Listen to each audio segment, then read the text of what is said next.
Salut, c'est Trado, je suis content de vous retrouver pour l'analyse technique de plusieurs actions qui m'ont été demandées depuis pas mal de temps et que je n'ai pas eu l'occasion de satisfaire. On va commencer par Farming Group qui est dans une situation assez neutre en fait, hein, et le timing n'est pas parfait pour prendre des décisions radicales. C'est ce qu'on va voir maintenant. Alors, tout d'abord, au regard de la tendance qui s'appuie sur un mois mobile à 150 jours, comme vous pouvez le voir, la tendance est neutre. Elle est neutre parce qu'on est au-dessus d'une moyenne mobile à 150 jours qui monte, donc ça c'est plutôt pas mal. Quand on est au-dessus d'une moyenne mobile à 150 jours qui monte, on est au regard de cet indicateur en tendance haussière à condition d'avoir cassé une résistance importante. Et la résistance importante, elle est là, vous voyez, c'est cette oblique descendante. Et on a tenté de la casser ici, il y a 3 séances et il y a également 4 et 5 séances. Et on n'a pas réussi à passer au-dessus. Et tant qu'on sera donc cloisonné, bloqué par cette résistance descendante, on n'aura pas le feu vert au regard de ce critère. Donc c'est haussier, mais sans le feu vert correspondant à la cassure de la résistance. On va dire globalement que c'est neutre. Au regard de la situation des pics et des creux, on est également en tendance neutre parce que regardez, lorsque les pics sont descendants, et que les creux sont descendants, on est en tendance baissière. Et inversement, on est en tendance haussière quand les pics et les creux sont ascendants. Là, on a les creux qui sont ascendants et les pics qui sont descendants. Donc, on est en tendance neutre également au regard de ce critère. Et l'Ishimoku ne dit pas autre chose puisqu'on est à l'intérieur du nuage. Cette zone verte, là, ça s'appelle le nuage. Et lorsque les cours sont coincés dans cette zone, on dit qu'on est en tendance neutre. Donc, vous voyez, le problème de Farming Group, c'est qu'on est en tendance neutre au regard de tous les indicateurs. Ce qui veut dire que acheter maintenant ou vendre maintenant, on relève quand même du pari sur la suite, hein. Graphiquement, on a la même chose. On a du bon et du moins bon. On est dans un triangle descendant. Vous voyez, il y a une oblique ici qui descend et qui fait résistance, on en a parlé. Et on a de manière horizontale ici une zone qui fait support. Il faut savoir que donc on ne sera pas sorti de cette figure de congestion, eh bien, toutes les évolutions seront anecdotiques. On peut passer de 0,23 à 0,20 sans que cela ne signifie grand-chose. Vous voyez, on fait des oscillations. Maintenant, il y a un élément qui est favorable, c'est que vous voyez, les pics sont assortis de plus de volume que les creux. Regardez les pics qui sont là, volume, pic, hausse de volume, pic, hausse de volume, pic, hausse de volume, à comparer avec les creux qui ont des volumes quand même beaucoup moins importants. Ça veut dire qu'il y a plus de conviction à la hausse qu'à la baisse. Ça, c'est quand même assez encourageant. Et les indicateurs techniques, eux, montrent que la pression haussière est toujours là, mais elle s'affaiblit. Alors, affaibli avec un E et pas avec un S. Alors, le momentum est au-dessus de 0, ça c'est bien. Le RSI est au-dessus de 50, ça c'est bien. Et le momentum, le MACD est au-dessus de son signal, c'est bien aussi. Maintenant, vous voyez, on constate qu'on se rapproche quand même de la zone de neutralité. Hein, on se rapproche du momentum 0, du RSI 50 et le MACD se rapproche de son signal. Ça, c'est plutôt, ça marque l'affaiblissement de la pression haussière. En fait, là, on est en train de payer la présence de divergences baissières cachées, puisque vous voyez, les cours n'ont pas fait de plus haut entre ce point-là et ce point-là, mais en même moment, sur le même laps de temps, le RSI avait fait des plus hauts, de même que le MACD. C'est une divergence baissière cachée, et c'est ça qui explique que depuis 5 séances, on souffre. Alors, globalement, il faut retourner aux fondamentaux. Là, actuellement, l'action vaut 0,22. Si vous pensez que sur les fondamentaux, Farming Group mérite plus que ça, eh bien, vous pouvez acheter maintenant si vous êtes vraiment très très pressé. Maintenant, peut-être qu'il vaudrait mieux d'attendre soit qu'on retourne sur les supports pour parier sur un rebond, soit que l'on casse la résistance ici, hein, aux alentours de 22, 23, 0,22, 0,23 pour acheter une fois qu'on se sera débarrassé de cette résistance. Maintenant, si vous pensez que Farming Group est un peu surcoté, qu'elle ne mérite pas les 0,22, bon, vous pouvez envisager de vendre. Alors, la première façon de vendre, c'est d'attendre que l'on casse le support ici, parce que si on casse effectivement le support, eh bien, ça serait quand même un signe très, très, très inquiétant pour la suite. Bon, maintenant, vous pouvez aussi vendre maintenant si vous êtes pressé de le faire. Mais voilà ce qu'on peut dire, hein. Globalement, c'est neutre sur Farming Group. Et ce n'est pas forcément le meilleur moment ni d'acheter ni de vendre, hein, puisqu'on a quand même une situation de neutralité qui montre que les choses ne sont pas tranchées, hein. On enchaîne maintenant avec l'action ASK qui prend près de 80% aujourd'hui et qui forcément donne envie. il est important de voir si les choses ont radicalement changé sur l'action ou si au contraire il ne s'agit que d'un mouvement aléatoire, un épiphénomène.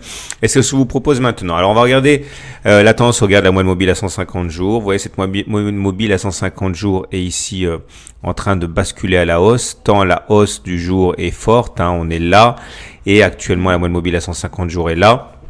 Donc c'est une très bonne chose parce que non seulement on est au-dessus d'une moyenne mobile à 150 jours qui devient croissante, mais en plus on vient de casser une zone une résistance importante ici, comme vous pouvez le voir.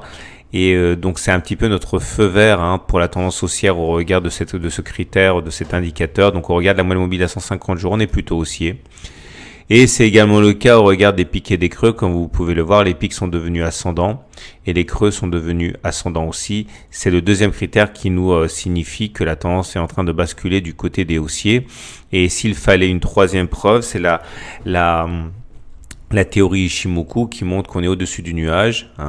Et quand on est au-dessus du nuage, eh bien, on est en tendance haussière. Donc, pas de doute. Maintenant, a priori, avec cette hausse qui, par intermittence, atteint même 88% aujourd'hui, eh bien, on est, oui, en tendance haussière. Alors, les volumes confirment les bonnes dispositions. Graphiquement, on voit que la hausse à laquelle aujourd'hui on assiste eh bien, se fait avec des volumes importants. C'est toujours bien quand il y a une hausse avec des volumes parce que ça veut dire que ce n'est pas un épiphénomène. Donc, c'est une très bonne chose. Sur les autres creux, les autres pics, c'est-à-dire ici, on a eu également des volumes importants, mais rien de comparable avec la belle bougie d'aujourd'hui. Et c'est 1688 milliers d'actions échangées, donc 1 700 000 quasiment. C'est une excellente nouvelle. La prochaine résistance importante, elle est là, vous voyez, sur les 2,4 qui correspond à une zone qui a bloqué les cours à moult reprises ici. Ce ne sera pas facile à passer, les 2,4, pas plus que les 3,4 qui seront également compliqués à passer puisque c'est une résistance importante. Notez également que la belle bougie du jour se fait avec un gap ici. Et quand une hausse forte se fait avec un gap, c'est-à-dire pas de cotation entre les plus hauts de cette bougie et les plus bas de cette bougie, c'est également un signe de puissance qu'il faut prendre en considération. Notez quand même que le blocage du jour intervient sur un autre gap. Ici, vous voyez, il n'y a pas eu de cotation entre les plus bas de cette séance et les plus hauts de cette séance, ça s'appelle un gap. Et on sait que les gaps jouent le rôle de zone difficile à passer. C'est pour ça qu'actuellement on a du mal et que l'on cale. J'aimerais attirer votre attention enfin sur les indicateurs techniques, qui sont très bien orientés. Le momentum est au-dessus de 0. Le RSI au-dessus de 50, le MACD est au-dessus de son signal, donc tout se passe pour le mieux au niveau des indicateurs. La pression haussière est manifeste, les haussiers sont aux commandes. Alors maintenant, j'aimerais surtout vous montrer ce qui ne va pas, parce que c'est pas non plus la peine de vous dire que des évidences. Il faut comprendre que là, c'est la Bollinger supérieure, et ça, c'est la Bollinger inférieure. Et ça s'utilise dans le cadre du trading. Et ce qu'il faut comprendre surtout, c'est ceci. Je vous montre, c'est plus facile avec le graphe. Voilà. Lorsque l'on clôture au-dessus de la Bollinger supérieure, il est impératif régulièrement de revenir la toucher. Parce que sinon, eh bien, on fait une bulle. Regardez, plus simplement, c'est ça. Et là, on a clôturé au-dessus de la Bollinger supérieure, au-dessus de là, on est passé au-dessus.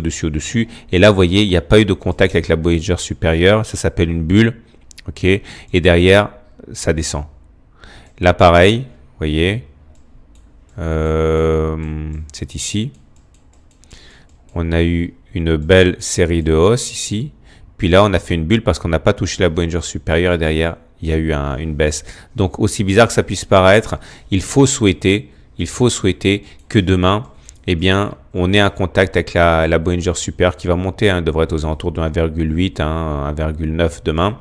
Et il faut souhaiter que on ne fasse pas une bougie complètement au-dessus de la Bollinger supérieure qui ne la toucherait pas, puisque vous avez compris que statistiquement, sinon, on risque d'assister à une baisse. Donc, aussi bizarre que ça puisse paraître, je le répète, un décrochage vers la Bollinger supérieure est vraiment préférable à une situation où cela ne se ferait pas, du moins si on regarde ce qui pourrait se passer à plus long terme. Voilà.